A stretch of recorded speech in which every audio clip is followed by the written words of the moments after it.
যে কোথায় আমাদের ভুল ত্রুটিগুলি হয়েছে তা আমরা পর্যালোচনা করব এবং আপনাদের জানানোর মতো কিছু থাকলে সেটা জানাবো। কোনো বিনিয়োগকারী অস্থিতিশীল একটা পরিবেশে তার বিনিয়োগ নিয়ে এগিয়ে আসবে না। যে কারণে আমরা জব দেখি নেই, জব তৈরি হতে দেখি নেই। 2009 পরবর্তী সরকার সেই সময়ে যদিও তারা প্রত্যেক বছর জিডিপির গ্রোথ দাবি করেছে, কিন্তু that was never complemented by subsequent employment creation.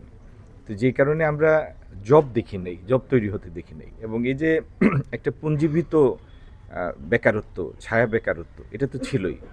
আর বিশেষত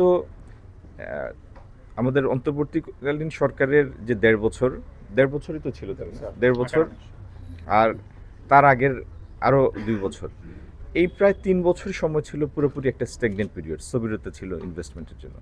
এটা তো একটা স্বাভাবিক কথা যে দেশীয় বলেন অথবা বিদেশি বলেন, কোনো বিনিয়োগকারী অস্থিতিশীল একটা পরিবেশে তার বিনিয়োগ নিয়ে এগিয়ে আসবে না। তো বিনিয়োগকে আবার ফেরত আনা, দেশের এবং দেশের বাইরের মানুষের আস্থা অর্জন করা, বিনিয়োগকারীদের আস্থা অর্জন করা, সেই সহায়ক পরিবেশ তৈরি করা, আমাদের যে পাইলড আপ আনএমপ্লয়েড পিপুল তাদেরকে আবার কাজের মধ্যে ফেরত আনা। তারপরে এখন সারা বিশ্বে ইউএস টেরিফ রেজিমের হঠাৎ ওলটপালটের কারণে যে একটা বৈশ্বিক স্থবিরতা আন্তর্দেশীয় বাণিজ্যে, সেটার সাথে আমাদের উত্তরণের জন্য যে পদক্ষেপগুলো নেওয়া দরকার সেগুলি অনেকগুলি চ্যালেঞ্জ। আমরা প্রত্যেকটা চুক্তি দেখব, দেখে we need to know where it hurts. হ্যাঁ, যদি আমাদের দেশে স্বার্থবিরোধী কোনো কিছু হয়ে থাকে, একটা একটা সভরেন স্টেট যখন একটা চুক্তিতে ঢুকে কারোর সাথে, সেটার অনেকগুলি বাধ্যবাধকতা থাকে।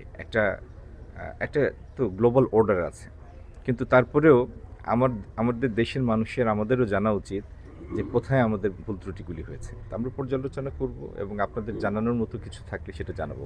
আমি আজকে রাত্রে ফেরত যাব, কারণ আমাদের প্রধানমন্ত্রী কেন্দ্রীয় শহীদ মিনারে ফুল দিতে যাবেন 12টা 1 মিনিটে।